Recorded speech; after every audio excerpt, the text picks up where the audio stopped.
Class 9 এই যে তোমাদের হিস্ট্রির সপ্তম অধ্যায় অর্থাৎ জাতিসংঘ মানে লিগ অফ নেশনস আর সম্মিলিত জাতিপুঞ্জ মানে ইউনাইটেড নেশনস দুটো কিন্তু আলাদা বিষয়।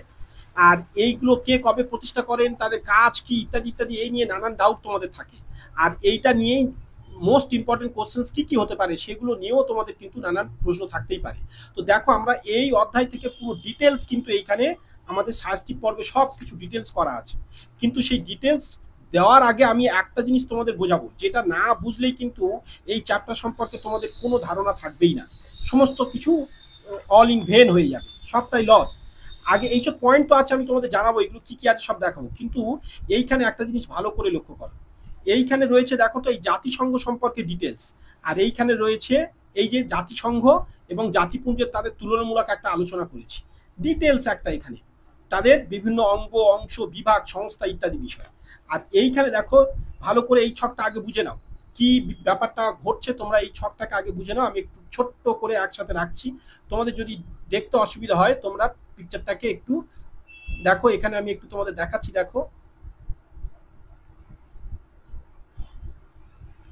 লক্ষ্য করো এইখানে দেখো এই জাতিসংঘ আর এদিকে রেখেছি জাতিপুঞ্জ, দুজনের মধ্যে একটা কম্পেয়ারনেস লক্ষ্য করো। তো এখানে প্রতিষ্ঠা হয়েছিল জাতিসংঘ কবে, যার কিন্তু ইংরেজি মানে লিগ অব নেশনস, আর এটা কিন্তু ইউনাইটেড নেশনস এখন চলছে। আর এটা কিন্তু ওই দ্বিতীয় বিশ্বযুদ্ধকালীন সময়ের পর থেকে এটা শুরু হয়েছিল, আর এটা প্রথম বিশ্বযুদ্ধের পরবর্তী সময় যেটা ডিভাইড হয়েছিল। দেখো 1919 সালে শুরু হয়েছিল 28 এপ্রিল।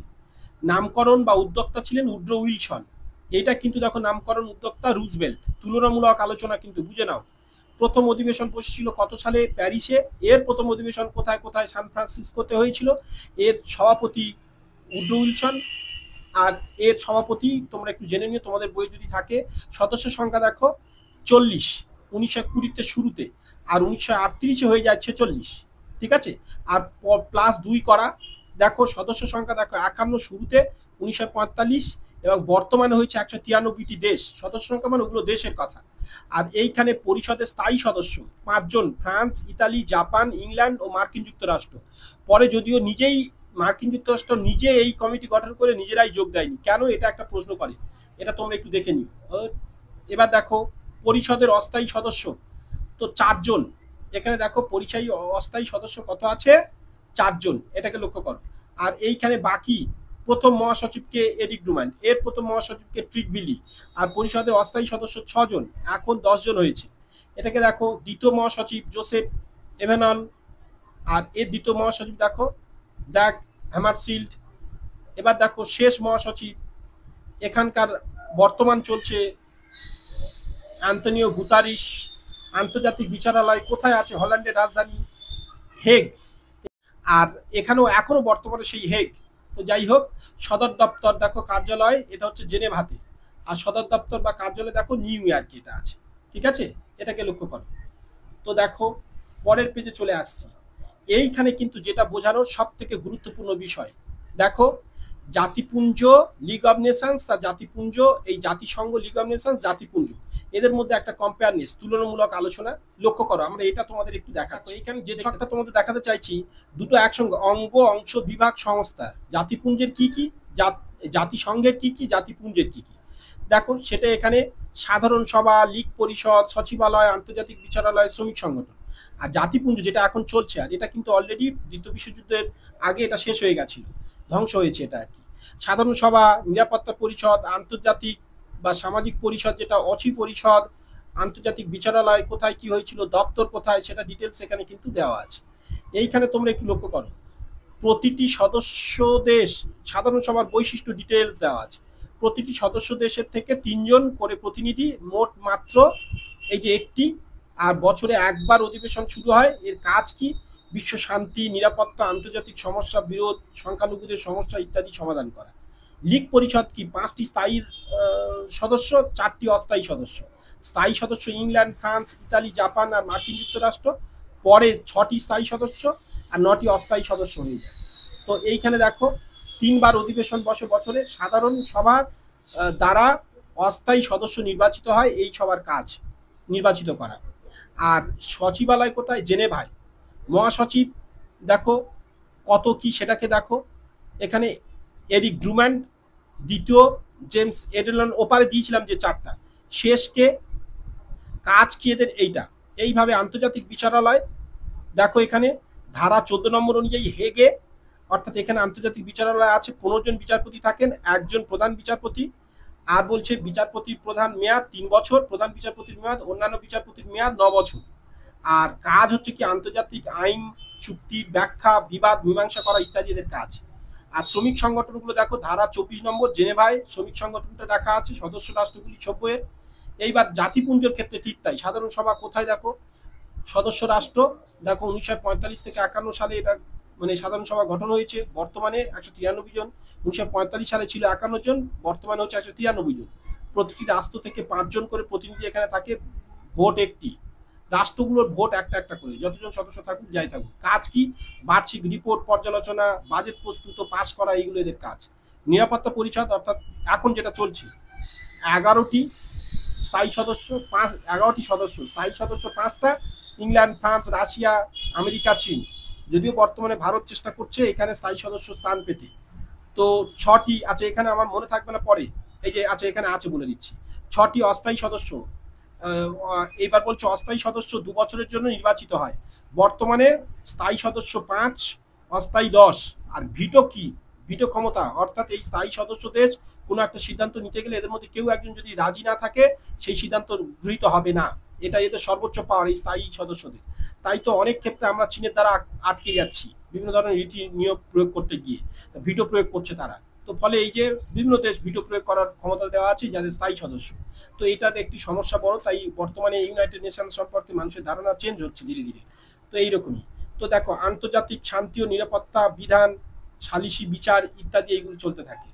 এখানে আন্তর্জাতিক ও সামাজিক পরিষদ, যেখানে দেখো 18 জন সদস্য 3 বছরের জন্য। বর্তমানে সদস্য সংখ্যা কত, এই যে 854টি দেওয়া আছে এখানে, 54টি যেগুলো দেওয়া আছে এখানে, এর অধীনে 13টি মানে সংস্থা রয়েছে এইরকমই। ওচি পরিষদ কত নম্বর ধারা অনুযায়ী কি কি দেওয়া আছে, এটা দেখো স্বাধীনতা ব্যবস্থা করা এদের কাজ। এরকম ছোট ছোট করে কাজ করে এই দপ্তরগুলো দেওয়া আছে, সুন্দর করে আমি লিখে রেখেছি যে এর বাইরে কিছু করবে না। এবার চলো তোমাদের যেটা দেখাতে চাইছি আমি, এবার তোমাদের প্রশ্নগুলো যেগুলো আমি বাদ দিতে চাইছিলাম, মানে যেগুলো তখন বাদ দিয়েছি সেগুলো তোমাদের একটু একটু করে আমি তোমাদের এখানে প্রথম থেকে দেখাতে থাকবো। চলো দেখতে থাকো। এইখানে দেখো প্রথম থেকে আমরা প্রশ্নগুলো নিয়ে নেব। দেখো এখানে জাতিসংঘের জনক উড্রো উইলসন, লিগ কভেন্যান্ট কি, যেটা এখানে সুন্দর করে দেওয়া আছে। বাকি কোশ্চেন্স গুলো এবার একটু ওখান থেকে যা যা পড়তে পারে সেগুলো একটু দেখে নাও। আর ওই দুটো ছক করলে কিন্তু তুমি থার্ড ইউনিট টেস্টে বুঝতে পারলে যে পাস করে গেছো। কিন্তু ওই যে ছক দুটো তোমাদের দেখাচ্ছি ওর মধ্যে অনেক কোশ্চেন্স আসবে, আর ওগুলোই কিন্তু কমপ্লিট কোশ্চেন্স উত্তর। দেখো লক্ষ্য করো কোনগুলো মোস্ট ইম্পর্টেন্ট। আর তোমরা চাইলে আমার প্রথম চ্যানেল একাডেমিয়াতে চলে যেতে পারো ডেসক্রিপশন বক্স থেকে, বা এই চ্যানেলের থ্রুতে। এই যে ভিডিও দেখছো তার নিচে ডিটেলস দেওয়া আছে, সেখানে @the দিয়ে দেওয়া আছে নির্জন নস্কর বলে, সেখানে তোমরা আমার প্রথম চ্যানেল লিঙ্ক পাবে। সেখান থেকে সেখানেও প্রত্যেকটা বিষয়ে সায়েন্সটি পর্ব দেওয়া রয়েছে। দেখো পরের পেজ, সাধারণ সবার কাজ কি, ওখানে যে ছকগুলো করে দিয়েছে এখানে ডিটেলস আরো একটু করে আলোচনা করে রাখা আছে। দেখো লক্ষ্য করো, পরের পেজ চলে যাই। দেখো এইখানে দেখো কোনটা কি সদস্য সেগুলো দেওয়া, আর কার্যাবলী ডিটেলস, সচিবালয় কি, ওইগুলো নিয়ে একটু একটু আলোচনা ফের দেওয়া আছে এখানে কিন্তু। আর এখানে কিছু কোশ্চেন এই দেখো, লিগ অব নেশনস বা জাতিসংঘের সদর কার্যালয় কোথায় কোথায় আছে, তাদের আন্তর্জাতিক বিচারালয়ের কাজ কি বা কি, এই সবগুলো দেওয়া আছে। পিসিআইজে তার ফুল ফর্ম কি, সেটা কি, সব কত বছরের মেয়াদ সেটা হয়, তাদের কার্যাবলী দেওয়া আছে। আন্তর্জাতিক শ্রমিক সংস্থা কি, তাদের কার্যাবলী কি, আরো ডিটেলস করে দেওয়া আছে এখানে। দেখো এখানে জেনেভা প্রোটোকল কি, এটা আলাদা কোশ্চেন্স পড়ে। জেনেভা প্রোটোকল, এই জেনেভা প্রোটোকল অনুযায়ী কিন্তু আমরা আমাদের যে অভিনব যে আমাদের যে সৈনিক ছিলেন পাকিস্তানে চলে যাওয়ার ফলে, অর্থাৎ প্লেনে ক্র্যাশ হওয়ার ফলে তাকে আমরা ফিরিয়ে আনতে পেরেছি। কিন্তু জেনেভা প্রোটোকল অনেক বিস্তৃত আলোচনার বিষয় এগুলো। দেখো দেখো লাকর্ণ চুক্তি, এটাকে দেখো লোকার্ণ চুক্তির অংশটা দেখে নাও। এইসবগুলো সব কিছু একটু একটু করে দেওয়া আছে। কিন্তু জাতিসংঘের ব্যর্থতার দুটি কারণ, এটা কিন্তু খুব পরে। জাতিসংঘের ব্যর্থতা এখনো চলছে সেটা। তো যেহেতু তাদের নিজস্ব সেনাবাহিনী নেই, ফলে কোনো বড় বিপদ হলে, যেমন এই যুদ্ধ চলছে বর্তমানে, সেই যুদ্ধে তারা মোকাবিলা করতে পারছে না, নিজেদের কোনো সৈন্যবাহিনী নেই। তো ফলে এটা একটা সমস্যা। বা ভিটো একটা বড় সমস্যা, ভিটো প্রদান যেটা। সম্মিলিত জাতিপুঞ্জ দেখো স্কুলে টিচারদের জিজ্ঞেস করে নেবে ভালো করে ভিটো ব্যাপারটা কি। ভিটো বলতে ওই 5টা স্থায়ী সদস্য যারা দেশ আছে তাদের মত দান করার ক্ষমতা, অর্থাৎ কোনো একটা সিদ্ধান্ত গ্রহণ করার ফলে তারা সেটা নাকচ করতে পারে। এইটা একটা বড় বিষয় আর কি। পরের পেজ যাচ্ছি। দেখো এখানে মোস্ট ইম্পর্টেন্ট কোশ্চেন গুলো কিন্তু দিয়ে রাখা আছে। দেখো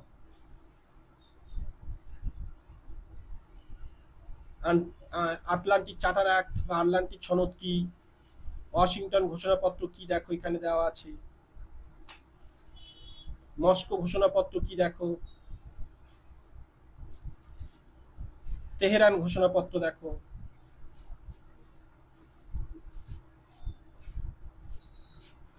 সান ফ্রান্সিসকো সম্মেলন কবে, কোথায়, কি উদ্দেশ্যে গঠিত হয়েছিল। পরের page. UN day, UN day কি, বাকি অংশ দেখো। এবং এই প্রশ্নগুলো, এইগুলো জাতিপুঞ্জের প্রধান 7টি নীতি, এগুলো বই থেকে করতে হবে বলে এগুলো রাখিনি, বইয়ে আছে বলে সুন্দর করে দেখো। আর বাকি বাকি পেজ তো তোমাদের এগুলো বলেছি, এবারে এইগুলো এতক্ষণ ধরে আলোচনা করলাম এই যে মোট। আর লাস্ট টাইম এই যে সাহিত্যিক পর্ব আমাদের করে রাখা আছে মোস্ট ইম্পর্টেন্ট, এগুলো আমি কোনো ভিডিও পর্বে এনে রাখবো তোমাদের অবশ্যই। চলো বেস্ট অফ লাক, সবার এক্সাম ভালো হোক, এটুকুই কামনা।